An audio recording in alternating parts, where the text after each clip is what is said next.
All right. Let's see. It hasn't started yet with the ticker. There we go. What's going on, everybody? It is Wayne G, Infinity Sports, joined by Jesse and Sully. What's going on, guys? Hello. Hey, how we doing, everybody? How we doing? Got a great show coming up. We're going to have an NBA Scout kind of talk about the NBA draft and, kind of players that he likes and how the scouting process works. We are going to talk a little bit about the news when we first get started, but obviously we're going to kick things off with our intro that we always do. Jordan. Oh, a spectacular move by Michael Jordan. Drives one out to deep left field. This one's got a chance to get out of here. Gone! Three-run Jimmy Jack first. Big league home run for Mike Trout.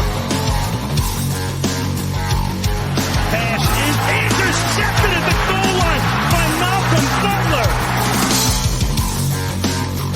And an 81-point game. 55 in the second half. Ladies and gentlemen, you have witnessed the second greatest scoring performance in NBA history.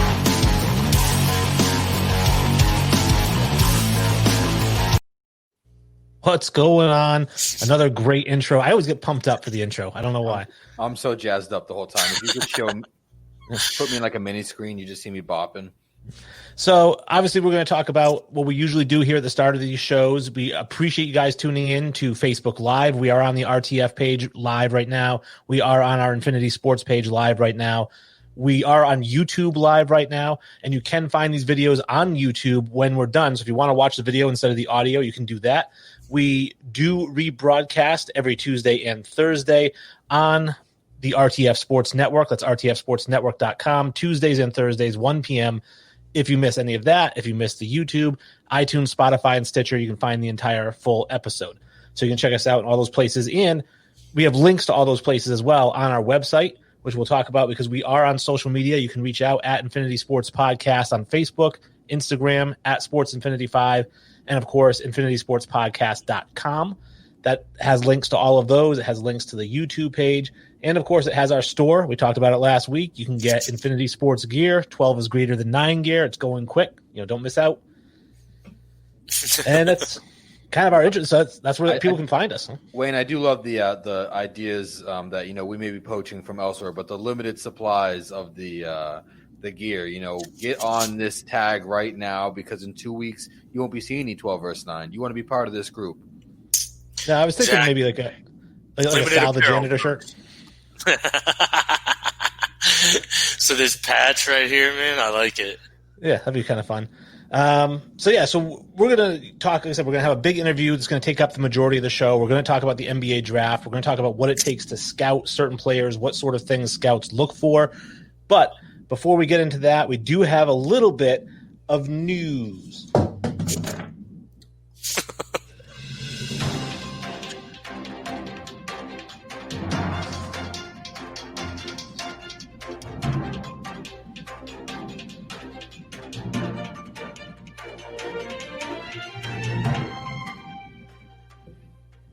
Not as smooth as last week. Which you dropped? It sounded like it was crisp, and then you dropped the ball. Yeah, I dropped my phone. Yeah. So obviously the big news we got to talk about it is the NBA right now is postponing games. I guess the Orlando Magic was out. They were shooting around. They get word the Milwaukee Bucks are not coming out of the locker room. They're not going to play. And so Orlando says they're not going to play. They're not going to take the forfeit either. They also want like a no decision on this one. And I guess the Celtics and the Raptors are talking about postponing game 1 of their series as well. Yeah, I saw that in the earliest news right before we started the show was that the Raptors and Celtics could decide to do the same. So who knows what type of impact this will have on the playoffs. I honestly didn't know until I walked into my buddy's house where I do record from, and she was like, what are you going to talk about tonight? And I go, what are you talking about? She goes, no basketball. So I'm pretty shocked, but it's obviously huge and very unprecedented to see organizations and a professional league do this. Yeah, I mean, it's shocking. I guess on one end it isn't. The NBA is overwhelmingly African American, and it's kind of not a huge surprise that they're standing up. They've got a platform; they're using it, regardless of if you agree with with why they're doing it or their message in general, they have that right to do it. That's their ability as, a God-given American. So, you really can't have any issue with it. I don't love missing basketball, obviously. I don't love missing playoff basketball at that. But, I understand it from their point of view. They're angry. They're frustrated. They don't know what else to do. This is their platform. Use it. Say what you got to say.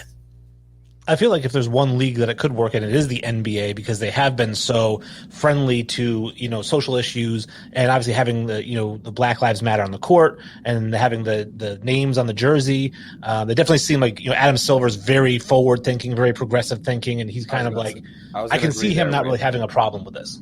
Yeah, I think, I was going to agree right there. The reason why it's so easy to see this type of transition with the NBA or this type of scenario unfold is because of how player-friendly and forward-thinking Adam Silver has proven to be so far. He is the coolest and most respected commissioner in all of sports right now. I mean, not to get too deep into it, I do think the fact that, God, I'd say every one of their stars, outside of Luka is African-American, has an entirely huge thing to do with it. The NFL, while it's obviously, a big African-American portion as well, a lot of the stars are still white. It's still a quarterback-driven league who, I understand Patrick Mahomes is black and Russell Wilson is black and things like that. But I just think that their league allows them to be, like you say, a little bit more strict. Because they can, I think, afford a couple guys to sit out, whereas in the NBA they cannot. If a LeBron James sits out, it cripples the NBA. So I think that has a lot to do with it as well. But again, I'm glad to see guys are using their platform. I hope it doesn't cancel the playoffs or cancel the season. I understand that could be a little short-sighted and a little, I don't know, I guess. I don't know how you. It comes off as selfish, but I totally see where you're coming from, because I mean we got it started. They had the decision to start this whole process and get into the bubble. Players had the opportunity to opt in or out, and that was obviously after the whole George Floyd situation. So even though there's a new situation, like at what point do we say that we're going to continue to move forward and finish out this playoff scenario? And I mean, the NBA is allowing them to wear things on their jerseys. So I'm not saying that they shouldn't, forfeit the games or, reschedule the games. But I agree with you there. It comes off as selfish, but, I feel the same way. I want to see this continue on. I want to see these players play. I think that's the best way to push back, is to show how amazing they all can be, and to get them all on the biggest markets, on those TV screens, with those messages on the back of their jerseys, with their post-game messages. So I do hope that this is short-term. Yeah, I think it will be. Although I don't know. I mean, they could cancel the season, or they could postpone the rest of the season. I think that would be my last thought on it, really, is how harsh that is in a way for LeBron. I know LeBron's all in on this as well. But you think, like, LeBron's chasing those championships. He's chasing Jordan. And he's all in on both sides. Yeah, to miss out on a championship because, he's decided to postpone, his career, essentially, then that'd be a huge, huge move, I think, on his part. For sure. And in a way, almost, because didn't people criticize Jordan for not using his platform that way? 100%. So that's one area where, LeBron is. I mean, we've all talked about how we don't like his personality. Well, maybe not so much Sully, but like me and Jesse don't really love his personality. No, I don't like his personality either. No, but he does a ton of stuff off the court for everything. I mean, he's actually a really, really good human being who stands up for things. And so as long as they could just keep him from talking in press conferences, I mean, he'd be fine. on a lighter note, NHL is still having their playoffs tonight, baby. Oh, yeah. Boston, Tampa, back-to-backs tonight. So that's gonna be a good one. It's 1-1. They went to overtime last night. Tampa pulled it out. That's gonna be. I'm telling you, Wayne. I know you don't like hockey, bro. Watch those games. They're so fun to watch, especially those two teams. They're so great to watch. It's amazing. And then the other big thing is the Islanders. I mean, they're coming out and playing the Flyers like. I mean, as tough as I've seen anybody play them. They got up 1-0. I'm going to check the score of the game. It was 3-3 and went into overtime right before we got on. So I'm actually checking right now. The Flyers did pull it out in overtime, so thankfully they didn't go down 0-2. But I mean, it's just been an incredible whole playoffs. It's insane. You guys got to watch. Yeah, for sure. I don't think I will. I'll nod. Yeah, I will. But I don't know how you don't think it's exciting. It blows my mind. I don't know. I guess because I just don't understand like all the rules and stuff, so it's confusing for me. That's fair. That's fair. Wayne likes Duke basketball, so. Well, I will say because I've been to hockey games live and awesome. Love it. Yeah, they're the speed and the action is so great. Outside of soccer, I mean, which isn't very an Americanized sport. Right? I mean, it's getting there now, but outside of soccer, hockey's the best thing to go. Soccer's only great because they don't care what you bring in. You could literally bring in giant drums and flares, and they don't give a shit.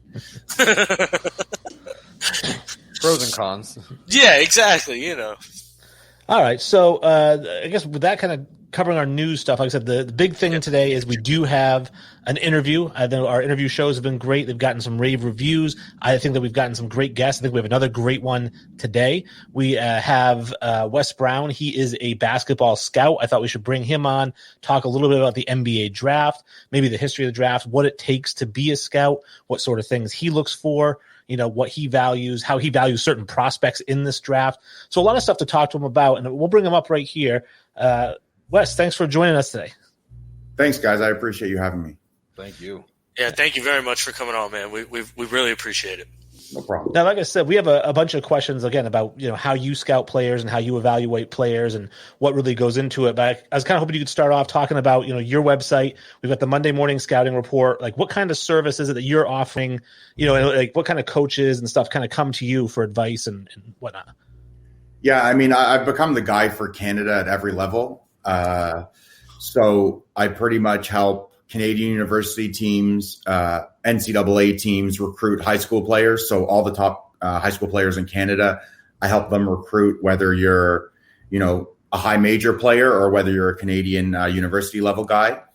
And then I also help NBA teams do a lot of intel and background research, things like that on not just Canadians, but because I've developed these relationships with a lot of the NCAA guys and the draft prospects coaches. I do a lot of intel. I do interviews, try to find out as much information as you can because really the background on them, what type of people they are. I mean, as you can see with everything going on now, that kind of stuff is really more important than their actual skills and ability. All right. Cool. Yeah, and so when they come to you, I guess, like, I know on the website you can like buy like a subscription or something like that, right? You can do something where you can kind of get these scouting reports.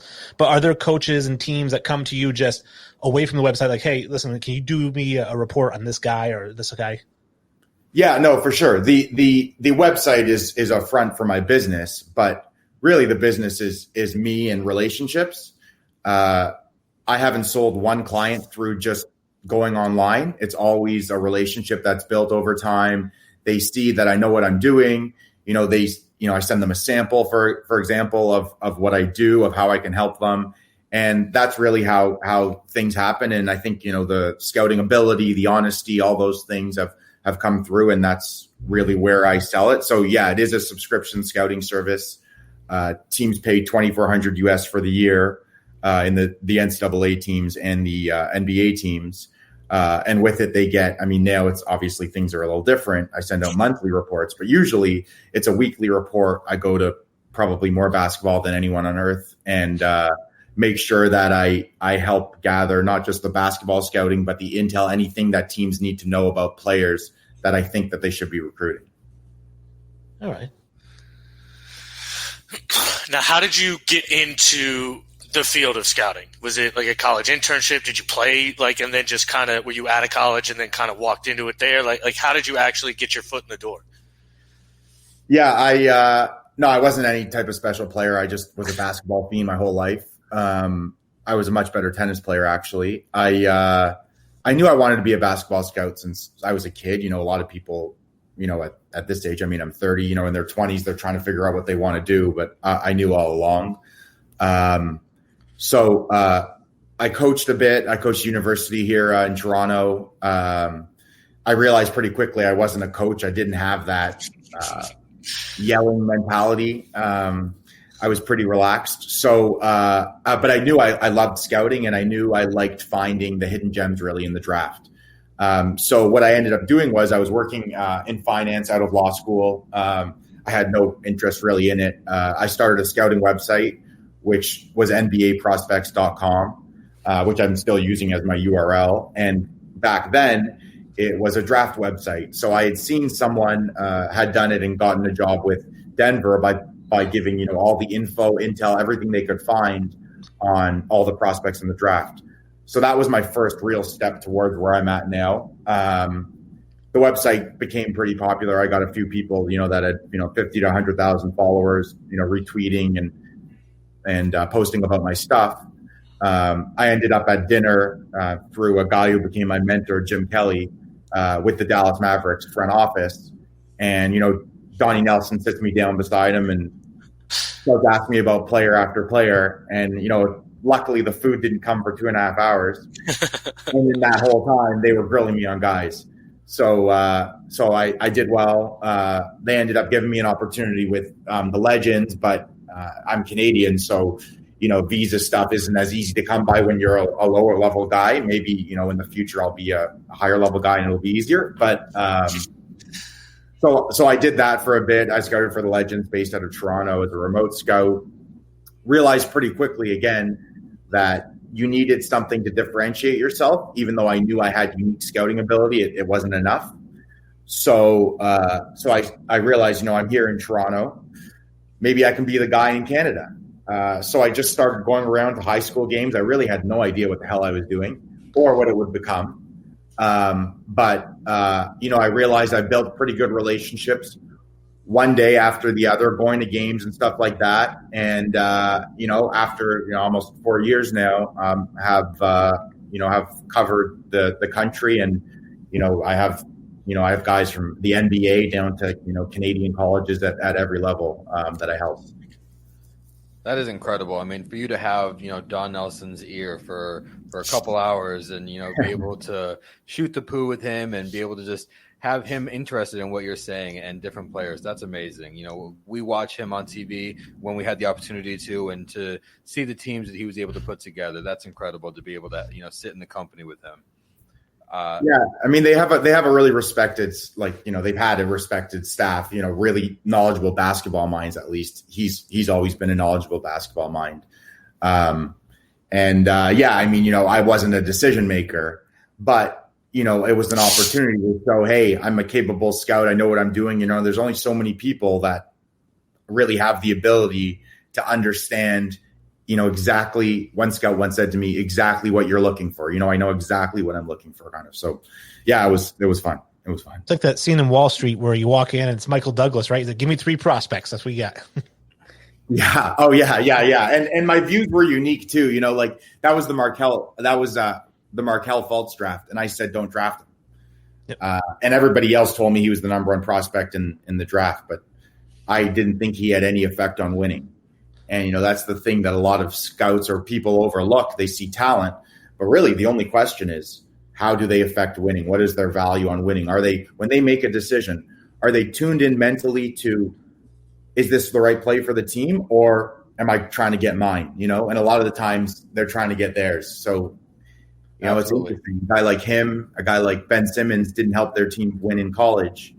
And, I don't know if they're going to be able to in the NBA. We're going to see, I guess. Yeah, we've certainly brought up the Joel Embiid and Ben Simmons dynamic and what Philadelphia is going to have to do on the show here.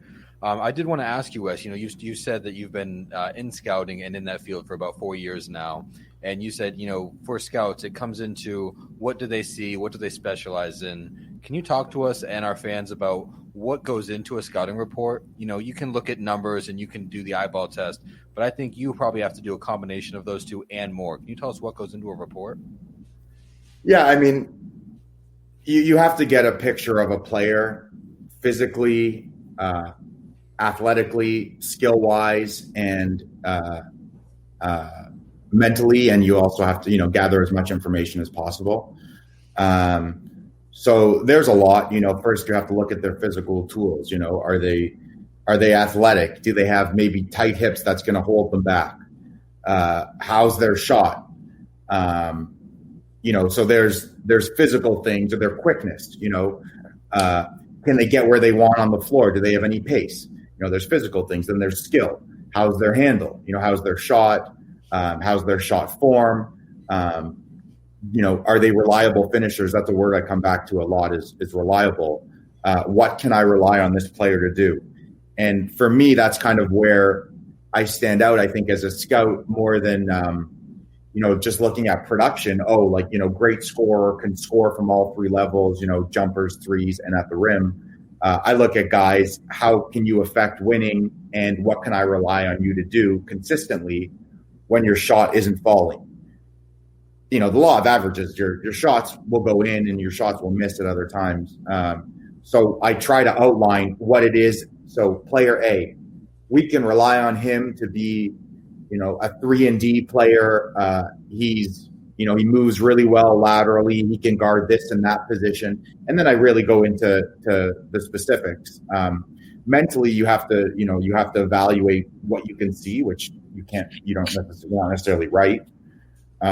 You talk to as many people as you can about their work ethic, about who they are, about, do they start up in practices? Are they a leader? What are their characteristics? That stuff's important.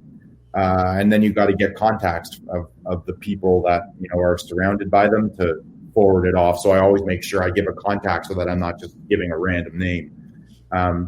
So there's a ton that goes into it. It differs case by case, especially depending on the level, NBA, college, high school.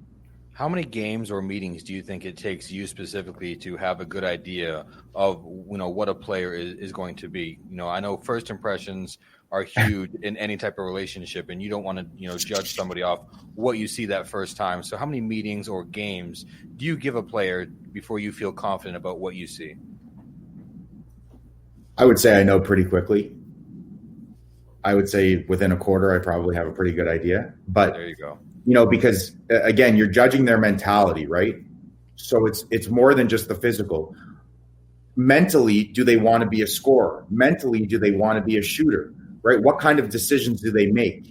And that stuff, like the mental side, manifests in the physical. So you get a pretty good idea pretty quickly. I would say 2 to 3 games, you feel pretty comfortable, because that way maybe you've seen their best and their worst, or you've seen an average. And again, for me, for the most part, I'm not looking at their scoring ability. I'm looking at tools. If they can create their own shot, but they happen to have a bad shooting game and they have great form, and it's going to average out. Or, if they're a really unselfish player, they're pass first, and they happen to have a few bad shooting games, you kind of let it go. And maybe if you see one game, I like to avoid the games where they shoot crazy percentages, whether it's really high or really low. That stuff. Misleading. Yeah, it's misleading, because you see the ball going in. Well, go look at their shooting percentage. They shot 40%.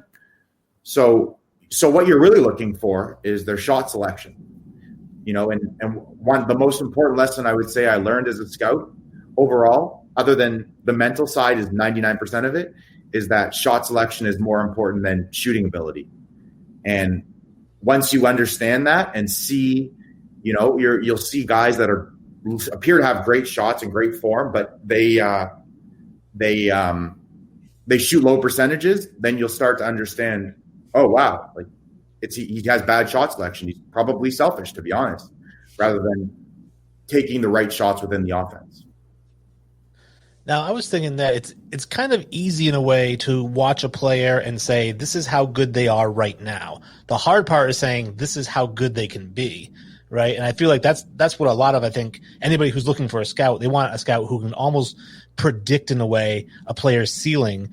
And I've always thought, whenever I look at these scouting reports, I'm like, all right, ceiling is Tracy McGrady, or ceiling is Patrick Beverly, Yeah. But how do you know? I mean, you don't know what this guy's going to do. I mean, nobody knew Gilbert Arenas was going to be a superstar. You just don't know. It's an inexact science, and a lot of it depends on opportunity and, the situation that they're in. For me, you have to, again, back to the mentality, you have to judge who they are mentally. If everybody's saying Markelle Fultz is the number 1 pick, mentally, is he a killer? Can he be ready to take on the load of a team, like potentially even in the future? A lot of people have talked about certain guys, becoming great, whatever it is, but the scoring gene is a real thing. And if you don't have it, it's very difficult to become a scorer. As an example, Jonathan Isaac, right? Jonathan Isaac scored, I think, like 14 points a game at Florida State. He's 6'10". He's a good athlete. He's got a pure stroke.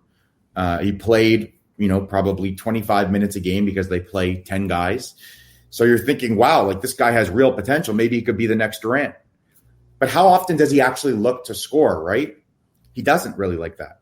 He doesn't look to create his own offense that consistently. So you have to look at that kind of stuff. I would say that's number one. And, the physical tools. And what you asked is exactly why I scout the way I do, which is, what can we project them to be at worst? And beyond that, who could they potentially be? And you don't really know. Everybody just tries to give comparisons. I don't really like to do comparisons. I just like to, give them a role. And the guys who I like as, I would say, stars are usually the guys who have a baseline skill set of a role that I know that they can play. Plus they have, let's say, the athleticism or an elite shot. They get it off quickly. Whatever it is, they have something that differentiates them beyond just the potential role. Now, before I let Sully get to his next question, because you brought up Markelle Fultz a couple of times, and I've mentioned actually to people that I felt like selling Markelle Fultz as a number one overall pick was the greatest sales job that Danny Ainge ever did. Because I think it's come out since that he was in love with Jason Tatum. He knew the Lakers were taking Ball at 2. So he knew he could trade down to 3 and still get Tatum. And the idea that he sold all of these NBA scouting teams and front offices like, man, Fultz is the guy. He's number one. And so teams really thought he was the one. But like you said, going into that draft, before all the workouts and before Danny really started selling Fultz at number one, I felt like he was like a 4, 5, 6 kind of range. And he just kind of catapulted with Danny Ainge kind of making that sales pitch to everybody. I don't know. Everybody I talked to internally liked Fultz. I mean, everyone. I would say almost literally everyone. That could have played a part. There's a lot of that kind of stuff involved in basketball. I mean, there's powers that be. You see, for example, Draft Express. They're the ESPN guys. Those guys might put out preseason rankings, and they have a lot of sway, and they have teams signed up to their service. And if they determine it and they talk to some other people that determine it, it's hard to change that predetermined notion. I mean, for me, I think completely different from everyone else. So it's not going to bother me one bit. But there is a lot. You're right. There's a lot of gossip or whatever you want to call it that ends up maybe swaying opinions. And once guys are set, it seems, I agree. Once guys are set as a lottery pick or whatever it is you want to call them, they seem to stay there, But again, to me, Fultz is look, his numbers were great. He was an unbelievable athlete. He showed he could do pretty much everything, but he showed he could do pretty much everything 1 out of every 4 or so possessions. So you have to take everything else into account and not just fall in love with that stuff. And since then, I mean, I at that point, that was 4 years ago. I had no idea what I was doing. Since then, I've learned really the mental side is everything. And I don't really know the background on him mentally, but I mean, he's not strong enough to be a star, I don't think. I like that take. Now, let me ask you this. What would you think is the biggest difference? Because you say you go to all these high school practices too and things like that. What's the biggest difference between giving a college coach your high school scouting report and an NBA coach a college scouting report? Is it just kind of the maturity level of the player and the, like you keep mentioning, the mentality of him, or is it really just kind of a completely different scouting report? Because as a high school kid, I doubt many are very mature, so you're really just skill based at that point. Let me know. Yeah, I've had to adapt actually because I kind of came from the NBA mindset in that world where it's very much about projecting guys and not making mistakes. Like, to me, the way I look at it is I don't want to ever make mistakes. And that's why I'm so safe with guys fitting into roles and then maybe having a ceiling above that. The college guys much more want production. Athletes, production, size. Like, that's it. The athletes, production, size. Yeah, so the NBA guys don't. I mean, for example, look at, like, let's say Miles Powell. Miles Powell is not on draft boards. Miles Powell was the I think player of the year, and average 22 or so points, he's not on draft boards. Whereas I've had to adapt because if you had a great scorer like that here, he's automatically a high major player. So you have to take that stuff into account and kind of let them, the college teams, put them in a role. Whereas with the NBA stuff, I don't feel comfortable doing that. And the NBA stuff is also much more about intel. Like, for example, I'm not sending a report to a college team about an interview I did with their high school coach. I'm just going to text him like, hey, I spoke to the high school coach. He said this. Okay. With the NBA guys, it's a long draw. There's a lot of information that goes into it. You want to find out, what makes them tick on the court, off the court. Do they go out of their way to train mentally? What are they like? Are they tough? Do they love basketball? There's a lot to find out. So the NBA one is much more tailored to who I am, and also much more about intel and all the information you can gather. Whereas I think teams are much more willing to take a shot on an athlete, let's say in college. Makes sense. That's what one of our Raptor fans here, Ryan Leith, he says that's why Masai Ujiri is gold, excellent scouting. I don't work for the Raptors, by the way.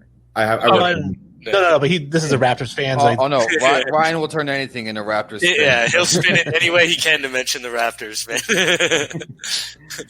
You saw his logo. That's our boy. Anything Toronto, he's for. He's actually up there right now. So yeah, he's a Toronto native. So awesome. They're doing pretty well. Hopefully they play. Yeah, absolutely. Exactly. Wes, may I ask you to power rank these 4 things: skill, athleticism, emotions, and mentality? When you're scouting, where do you power rank those things? 1, mentality. 2, skill. Emotion. I mean, that would fall into the mentality side for me, because how you manifest on the court is part of your background and who you are, kind of. So I would say 1 is the mentality and who you are. 2 is skill, and 3 is athleticism. I really believe that the NBA is headed towards a more skill level game than it is about the athleticism. And I don't mean that it's funny. I was just talking to a good friend that's a scout, an NBA scout for a team, and he was saying, Jokic is the new way. And I said, I guess what I was saying, I think he always need rim protectors. And Jokic has proven he's not really that, and Gobert is, and that's been a huge part of the success of Utah. I mean, they're up 3-2. But I think the skill can outweigh the athleticism, because to put it simply, I always talk about Harden versus Westbrook. Harden is a basketball athlete with pace, change of speeds. He knows how to get you on your off foot, and it's not all, it's not about going 100 miles an hour, because they can load up, and these guys know how to get you in situations you don't want to be in, the coaches. But, and then Westbrook is, takes long strides, is incredibly athletic, but he doesn't really have the refined skills. So I think it's going much more towards a skill game. And in 10 years, you're going to see that, as an example, actually, there's a kid, Noah Kirkwood at Harvard, Canadian kid. I love him. High IQ, good secondary ball handler, can run ball screens, good change of speeds, can turn it on and get to the rim, good size for a wing. People knock that, he's not a great shooter, but his shot will be fine. The real question is the athleticism. Everybody's worried about the athleticism, but I think the IQ and the ability to tune in mentally the second you need to rotate, whatever it is much more important than that athleticism, because nobody guards in the NBA anymore, and nobody's capable of guarding opposing guards. These guys are unbelievable athletes, So I think you're seeing that in the bubble now. Yeah. Like, look at Donovan Mitchell and Jamal Murray. And Dame, yeah. Yeah. So I think the skill game is where it's headed, but ultimately number 1 is always in here, always. So I think that's a great response, but I kind of want to dovetail off that and go with your athlete versus skill projection. When you're looking at high school athletes, do you prefer to see athletes that stick to one sport, say basketball specifically, and specialize in that? Or would you rather see somebody who kind of diversifies his skills or his athleticism and, maybe gets 3 letters in 3 different sports? Yeah, I don't know what the answer is. I haven't. That's honesty. I've seen guys succeed from both aspects. I think the one thing, it seems to be soccer, especially, helps with the footwork, the ability to change speeds, operate in tight spaces, move east-west and north-south. Like a lot of guys, like, for example, Pascal Siakam is a north-south attacker, right? He's always going straight, but doesn't really have the slow-down footwork to create his own shot. So I don't know what the right answer is, but it's, I've seen where soccer players have really improved footwork like that. Ultimately, I think the basketball players that I would just call them ballers, just natural ballers. And they just, for whatever reason, I don't know if it's a sport that helps them develop it or they just have it naturally. Those guys are the guys that, I tend to like. But I don't, the real answer, someone would have to do a case study. I don't really know. It's a good question. No, it's nice to know that there's successful paths either way you go. Yeah, no, there are for sure. Now, obviously you spend a lot of time scouting high school players. Like you said, you love scouting, the NBA style players. My question is the one and done rule, which is going to be done itself in a couple of years, and it allow players to kind of jump into the NBA again. We already see players jumping into the NBDL and overseas and whatnot.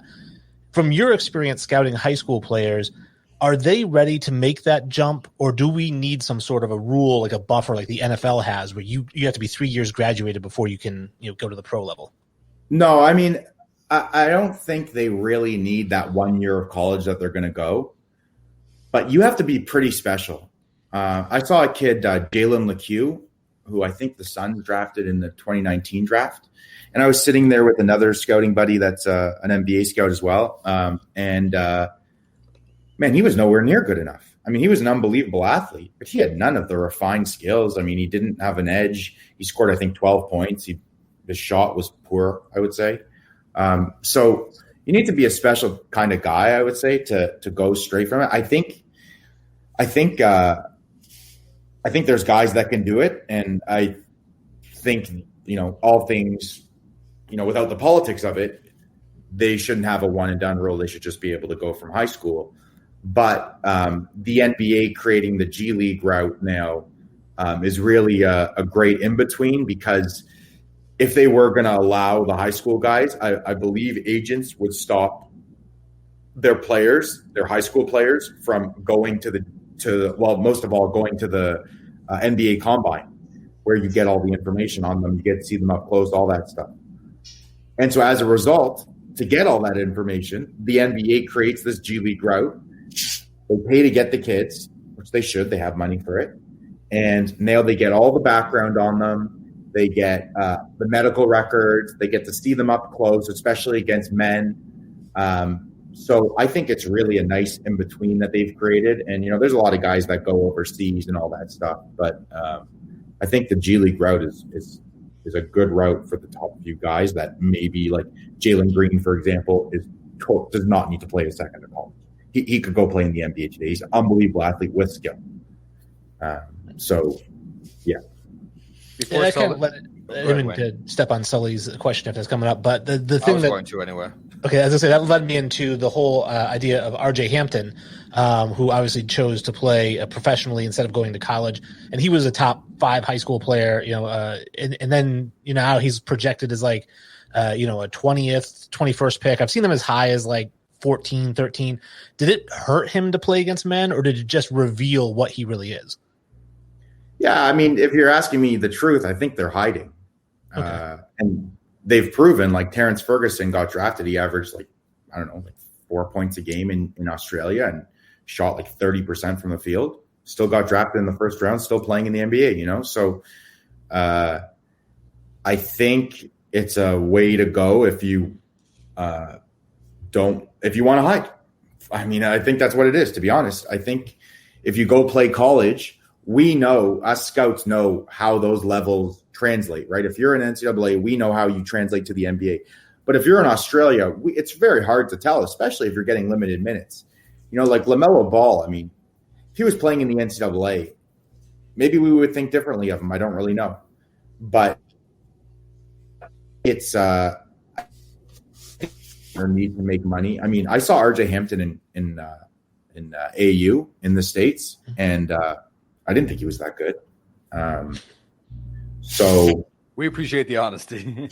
Oh yeah, that's why I hang my hat on the honesty. You know, so and you know, I don't know what his numbers were off the top of my head, but I don't think they were any good. You know, so but he's still going to be a first round pick. So it's proven that you don't really need to do much to maintain that status once you're already a high level high school kid. Just have a good highlight tape. Yeah. So hopefully not to give any too much of the information away on the Monday morning scouting report, but I got to know now because LaMelo, I'm getting a lot of up and down and where he's going to go. I mean, it seems like he's going top 3.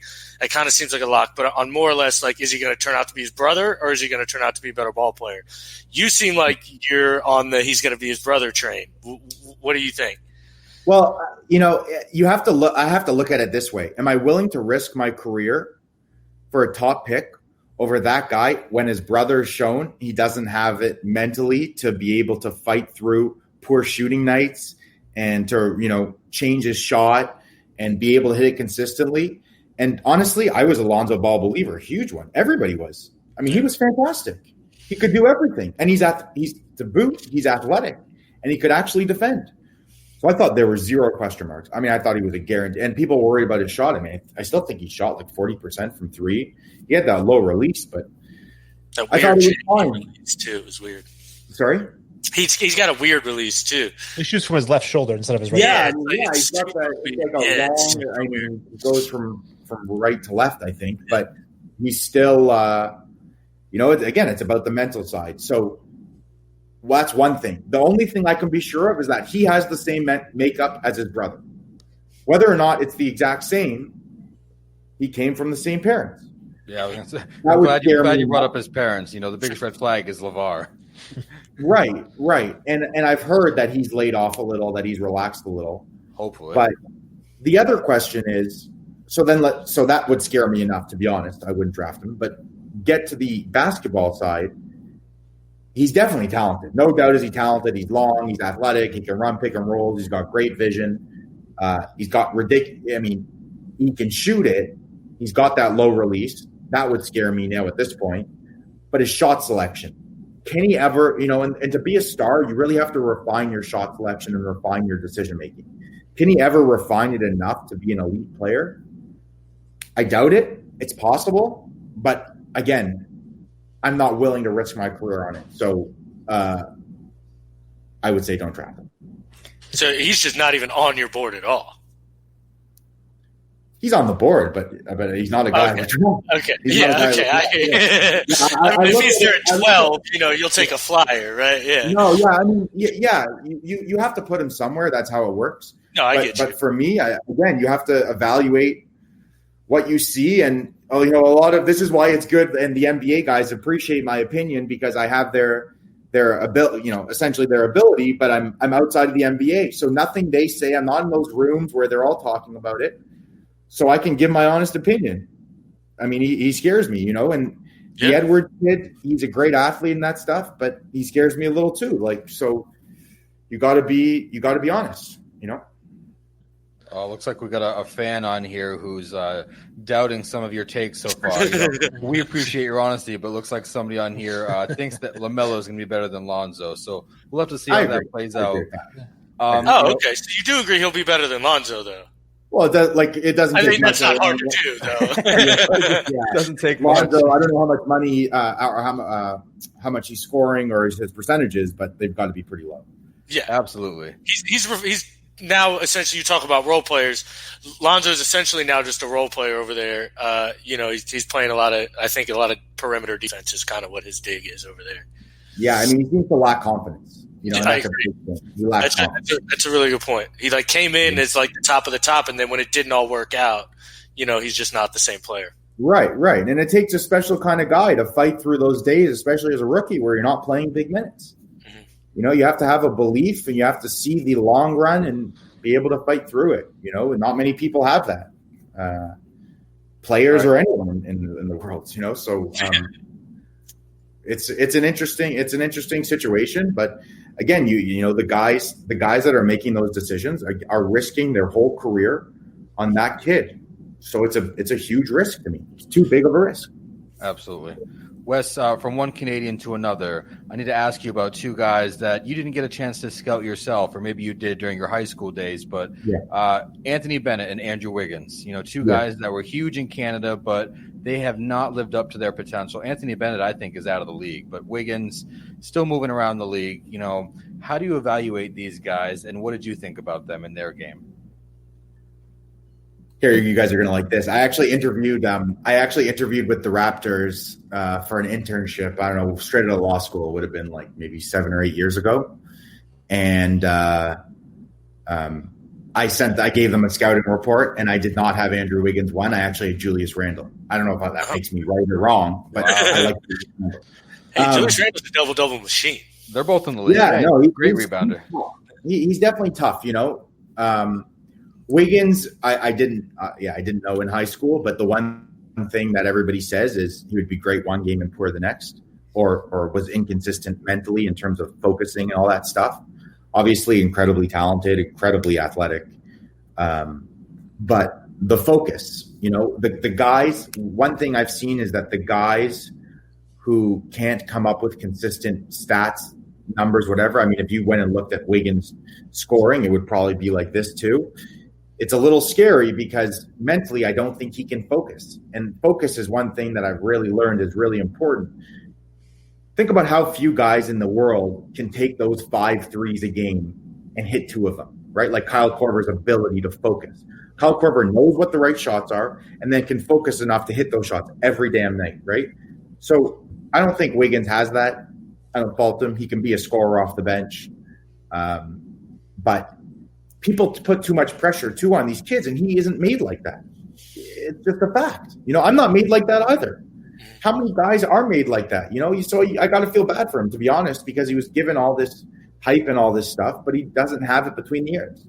But obviously incredibly talented. Anthony Bennett, the same, incredibly talented. Really doesn't have it between the ears. I think the second he started shooting poorly in the first, maybe even like summer league game, he was on a negative wave. He fizzled out real quick. Yeah. He's a good kid. I've talked to him before. By all accounts, he was an unbelievable workout guy. Like in workouts, 1-on-0 or whatever, he was a superstar. And he was good in college too, but he was not ready. Obviously, that one mentally. I mean, you don't need me to tell you that. Mentally, he was not prepared for what was coming. Yeah. You know, and he tried to play a role. One of my good friends was running a G League team that he worked for, that he played for, and he said he was coming around. It was probably about 2 years ago. He said he was coming around, but he hasn't been able to last, or again, find a role. Who is he? What does he bring to the table consistently that I know I can rely on him to do? I don't really know what that answer is, but he did have incredible. Neither does he. Yeah. I mean, that's something you can ask players. Yeah, that's something you can ask players. All right. So I don't know if Sully wanted to go, because I don't know if Jesse grabbed Sully's question, or we're just going to keep going. I mean, I don't think it really matters. One of the things before they got to get into it, I got to ask you something. And I'll forget later, so I'm just going to ask it now. So I do a lot of I'm not a professional or anything. I do a lot of armchair football scouting. It's like my thing. It's what I love to do, college into pro prospects for the draft. I look at certain key things at certain key positions. Offensive lineman, I like your balance. I like your hands. Defensive lineman, I want to see your explosive first step, and I want to see violent hands, things like that. Now, you mentioned mentality over and over and over. Is there a certain specific skill set or something you look for at obviously like point guard, you want to see vision or something like that? Yeah. Or like what aspects do you put at the top of the list for like certain positions? Yeah, it's a good question. Yeah. I mean, overall, other than, from a 1, 2, and 3 perspective, I would say IQ. Okay. There was a player, Najee Marshall. I was at the Big East tournament, like pretty much the last day of basketball that happened. When everything shut down. Something, yeah, like the night, like I'm sitting there with these NBA guys, and they're like, their world is getting turned upside down. It got canceled. And then the second half, I believe, if the second game got canceled, there was a player, Najee Marshall, 6'7", big, strong build, but unbelievably unselfish, ran the pick and roll really well, made great reads. Not everybody's going to be able to do, but basketball IQ, knowing where to be off the ball, when you have the ball, what a good shot is. It manifests in so many different ways. And then for bigs, I would say, if we're talking about fives, rim running, athleticism, shot blocking, those things are, I know you're going to be able to protect the rim for me, maybe give me some easy baskets, even lobs, whatever you can do offensively is extra. I believe you need a rim protector in basketball. So I would say rim protection is number one, and then athleticism to go along with it so that, you can show on ball screens. And like, for example, Jonas Valanciunas, who was with the Raptors, was a terrible athlete and terrible in ball screens. They had to keep him right at the basket because he just couldn't show it all and move his feet. So I would say that stuff, if you're looking at small forwards or wings, three, see how they fit into an offense and where they can fit, what their role can be, and again, what they can be relied on. So for point guards, a lot of it too, I would say, is putting pressure on the defense, decision-making, winning decisions. All of these things factor in. It's hard to say unless you watch a specific guy. But for me, number one, most important thing is feel for the game, basketball IQ, knowing where to be off the ball, relocating, cutting, being able to run ball screens, being able to make the right read, seeing the play before it happens, defensively, rotating quickly. A lot of these things show a mental in-tuneness that most guys don't have. So that Najee Marshall guy really stood out because he was a great passer from a three, which you never find. So even though he didn't really fit the 3 and D, I know that if I put him out there, he's going to make winning decisions time after time. I like that answer too. I think a high basketball IQ can also make up for a lack of athleticism, because if you're at the spot you need to be in, you don't have to react and get to that spot. And yeah, exactly. So I'd much rather have that guy. It's a great answer. Yeah, that's what Noah Kirkwood is, right? He's an IQ guy. He's not a unbelievable athlete or any of that. He just knows where to be. He knows his role. He plays within it. He can be a secondary guy and is totally fine with it. He's not trying to impose himself on the game to the extent that a star would. Now, there are certain guys, kind of talking about the 2020 NBA draft that's coming up now, there are certain guys I feel like generational guys, we can call them, but like in a draft that we talk about scouting reports and the chance they have to be a star. There are some guys I feel like that come into the league with 100% chance of being a star and 0% chance of being a bust. And guys like that are Shaquille O'Neal, Tim Duncan. You knew coming in, these guys were going to be perennial superstars. There's no doubt about it. LeBron James even. But this year, I'm looking through these mock drafts, and everybody's got Anthony Edwards number one. I mean, there's a couple that don't, that are trying to, whatever, hot take or whatever. But most of them have Anthony Edwards number one. But to me, and I'll get your take, he just doesn't feel like that, 100% guaranteed star.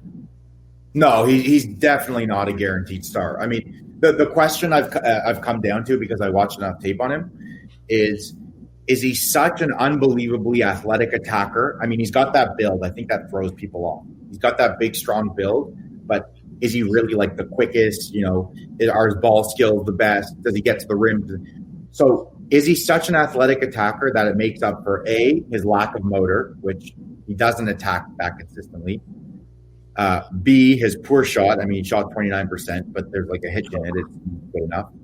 And C, his poor effort on defense. I mean, in the games that I watched, he's one game, and I think it was his best game. He scored like 36 points. Well, he gave up 30 points, I bet. He really gave up a lot of points. A lot.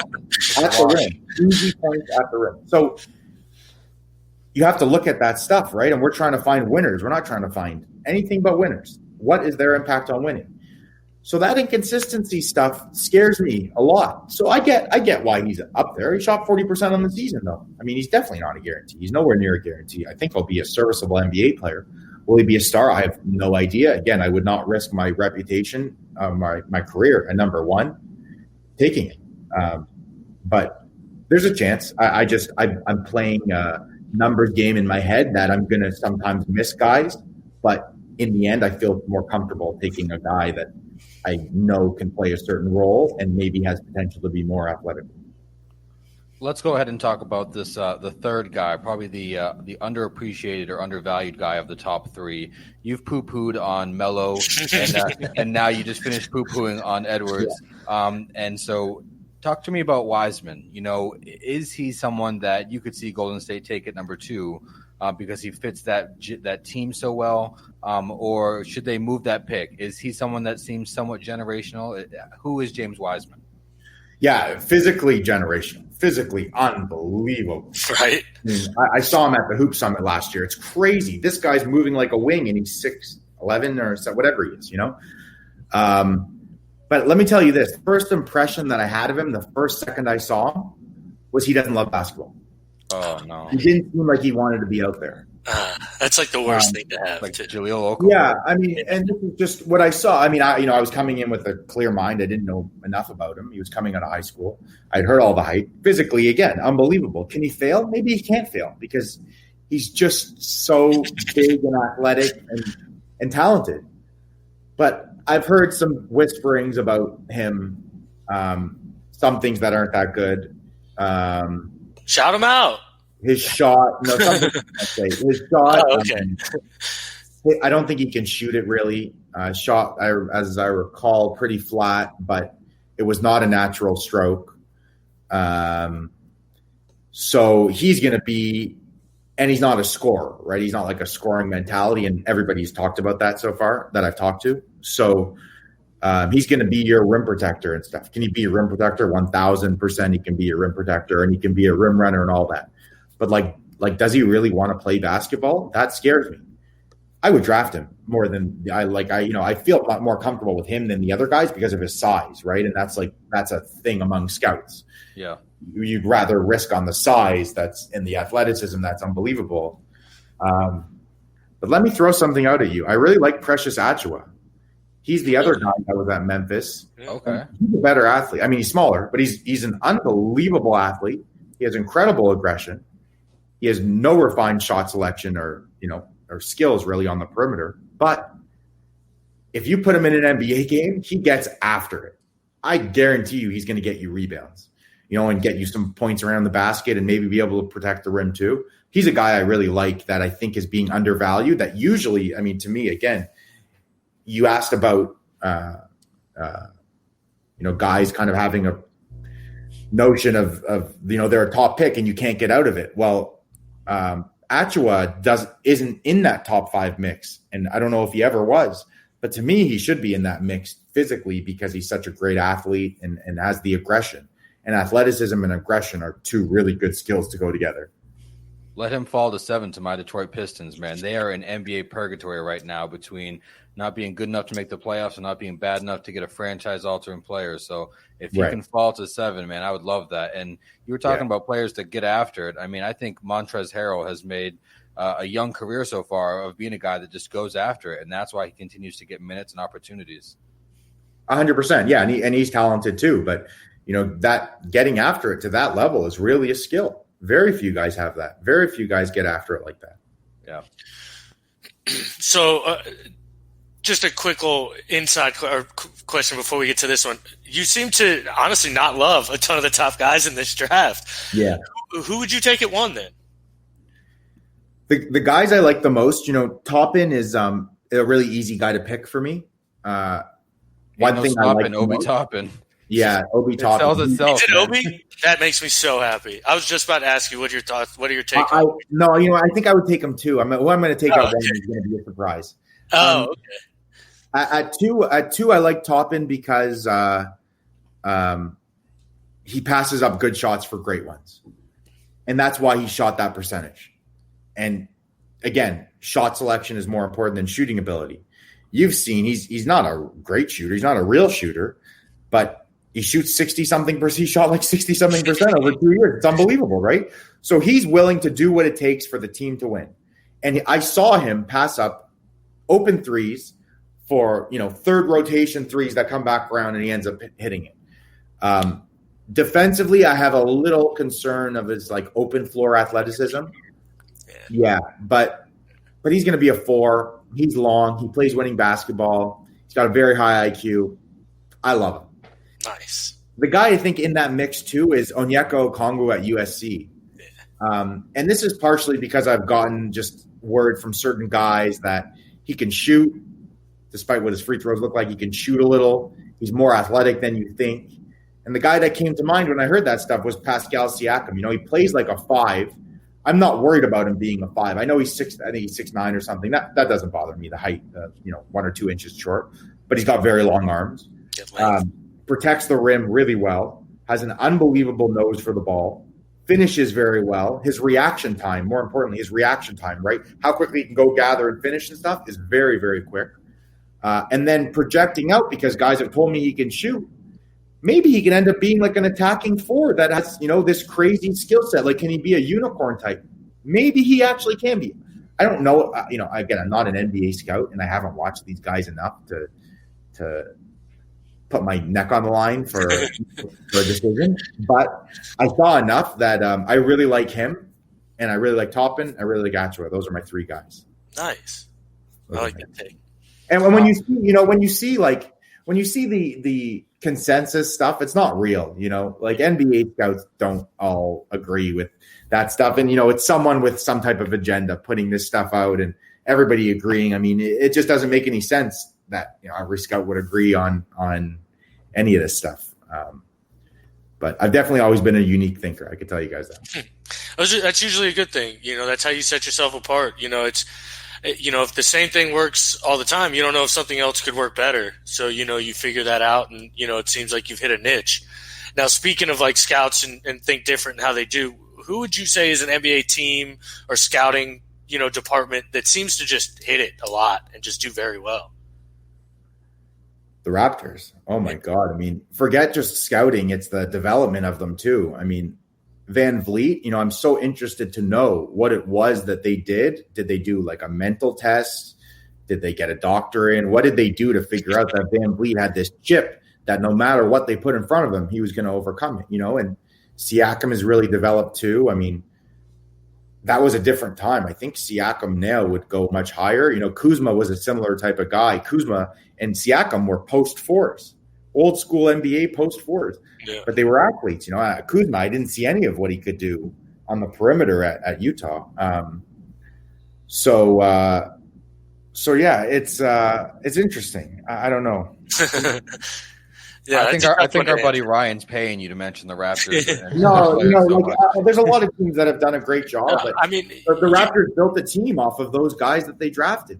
Oh, 1,000% agree. I mean, OG and Pascal are just – that sets them apart, the fact that those aren't lottery guys that are just proving to be amazing players for that organization already. I mean, their scouting department and organization is miles ahead of some others. Yeah, they're really good. I really like Utah does a great job. Miami picking up Duncan Robinson and Kendrick Nunn. Duncan Robinson, to me, I loved in college. I mean, again, winner. I don't know what I think his stats were like 9 and 7. Doesn't matter. He made winning plays. He hit shots. Defended, he had a high IQ, he was always there on the rotations, and he's shown that he can continue to do it. So I give props to those teams. To me, are the best run, the best coached. Their players fit a role cleanly, and Miami lacks talent. Like, let's be honest, right? They lack some talent, but they make up for it because everybody knows their role and they play hard as hell and they fit. They don't want to get yelled at by Jimmy Butler. Yeah, exactly. Yeah, so one of the questions I have here, kind of on my back page of questions, it kind of gets back into the whole scouting thing, and I think because I had it on there late and I forgot to move it up to where it fit and flowed freely. But I see a lot of these scouting reports. And maybe I mentioned it, I can't remember, but they have like a 6th grader. It's like, number one 6th grader in the United States is, Jimmy Johnson or whatever, right? Yeah. He's 12 years old. I mean, how do you know that this is like the number one player in the country who's 12 years old? You have no idea. I don't do that. There's a lot of rankings in this stuff. Nobody has any idea. The kid in grade 12 could grow 5 inches. Like Anthony Davis was 6'1" and grew to like 7 feet, you know? Yeah. So I think it's always about fit. And that's why the ranking thing too, in, you know, for a mock draft, let's say, doesn't really make much sense to me also, because if you're drafting 10th and you need a 3, you know, or you're drafting 10th and you don't need a point guard, you're going to look for specific things. So I think it's much more about fit than it is about ranking a guy. I don't think that ranking stuff, I mean, if we're talking about their potential, fine. But, you know, for me, how I run my service with, you know, my NCAA clients, I tell them the guys that I think fit their level and let them make the decision. I can tell them who I think is better or who fits better. But 90% of the time, team 1 says, I need 1, and team 2 says, I need a 3. So what does it matter if the 3 is ranked 2 and the 1 is ranked 1? They need a 3. Yeah. They're going to take 3. So, you know, I know the NBA draft, they say they draft the best available, but in high school, it's a lot about the fit and what you need. You know, the teams always have specific needs. All right, so while we talk about the high school aspect and then the potential jump to either college or the NBA, and kind of dovetailing off Wayne's question, have you heard of Emily Bates? Yeah, of course. Can you tell, you know, my friend Wayne had no idea who he was when I brought him up a moment ago before the show. Can you share some knowledge about Emily Bates to Wayne and some of our fans about who this kid is? 16-year-old. In my defense, before I had said that, you know, LeBron James, when he was 16 years old, was on the cover of Sports Illustrated, and everybody knew who he was. This kid's 16. I was like, I've never heard his name before. So that's all I was saying to Jesse. Yeah, no, I mean, he's supposed to be the top prospect in all of basketball, like in all of youth basketball, college included. Very long, can really shoot, has unbelievable videos out there about him shooting. I haven't seen him live. An NBA buddy of mine has. You know, pretty much said he was very young, but he won the state championship, I think, in grade 9 for him, won MVP. You know, he's got the length, he's got the scoring mentality and edge that you need. He's got an unbelievable stroke. What is he going to be? I don't think it's not worth going crazy over yet. I mean, but he's going to Michigan State actually with a Canadian kid that I know well, Enoch Boyake. They have a stacked class for 22, I believe. I did not know that he had committed. Wow. Yeah, he chose Michigan State over the G. Michigan State is a huge class coming. Wow. So, yeah, so we'll see what happens with him. But I'm not ready to say anything grand. I mean, I could tell you this: like I watched Jalen Green tape. He's the best prospect I've seen in a long time. And he chose G League, right? He chose G League, yeah. What's your take on that? I've got to know that. That's who I was talking about earlier. I thought I confused Imani Bates with Jalen Green. Oh, yeah. In between me and Jesse before the show. What's your take on Jalen Green? I love it. We hate the NCAA on this show. Sorry. Yeah. I mean, I know you've got a great relationship with them and everything. Yeah. We hate them. We just think they're money-grubbing pieces of shit, honestly. But what do you think about like a guy like Jamal Green, one of the best prospects? I agree. Everything I read about him says he's a generational guy. Yeah. And he's just skipping the whole process and going to the G League. What do you think about it? Well, he's getting paid to go to the G League, A. Yeah. And B, he's half Filipino. Basketball in the Philippines is huge. Okay. And I hear he's making endorsement money there as well. So A, he's getting paid. B, he gets to play against better competition and really prepare himself. I mean, I don't see why he wouldn't have. And athletically, he's unbelievable. Skill-wise, he seems to be very high skill-wise. I think it was the right decision. So just to dovetail on that, now, hopefully I don't get you in too much of an internal dilemma here. Would you tell these kids who are that level and this good? I know that's not your job, is to tell these kids, but if you were advising them, would you say, hey, skip the NCAA and go to G League? It's going to prepare you more? Or, you know, do you think, you know, some of these guys would obviously benefit from the NCAA? Yeah, I think a lot of guys would benefit from the NCAA. He's on a level that nobody else is It's on. just different. Yeah, it's just different. I do like I help a lot of Canadian kids with advice and all that kind of stuff. So, but usually it's what level to go to or what team, where you would fit most more than it is G League or not. I can't make that call, but I think the college route makes a lot of sense and makes it also easier for us scouts to figure out how good you are. But the G League route, look, if you're going to get paid all that money and go to the G League route, it's hard to say no. So you think a kid's harder to scout in the G League than he is in the NCAA? Well, the thing with the NCAA would be, for example, there's a kid Kareem Maine that might end up getting drafted this year. And, if he were playing on a G League team, it might be 10 guys all trying to get theirs. And in my experience scouting the G League, it's a lot of that. Okay. Not guys that realize, hey, when I'm in the NBA, I'm not going to get all these shots. There's a lot of guys just looking for theirs. So he might be out there with 4 other guys on the court looking for theirs.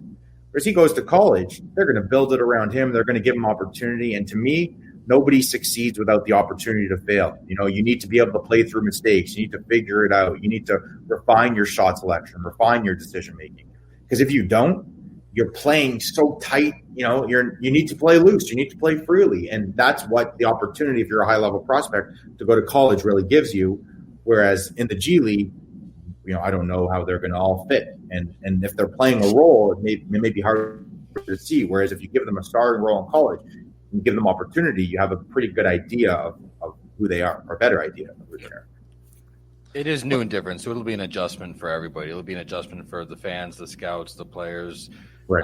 I think, like you guys had mentioned, a guy like this to make that big of a decision when he could have made such an impact in the NCAA. I mean, this is the first time we've had somebody make this big of an impact. Yeah, for sure. Wayne, I had a question, but I didn't want to cut you off. It sounded like you were. Go ahead.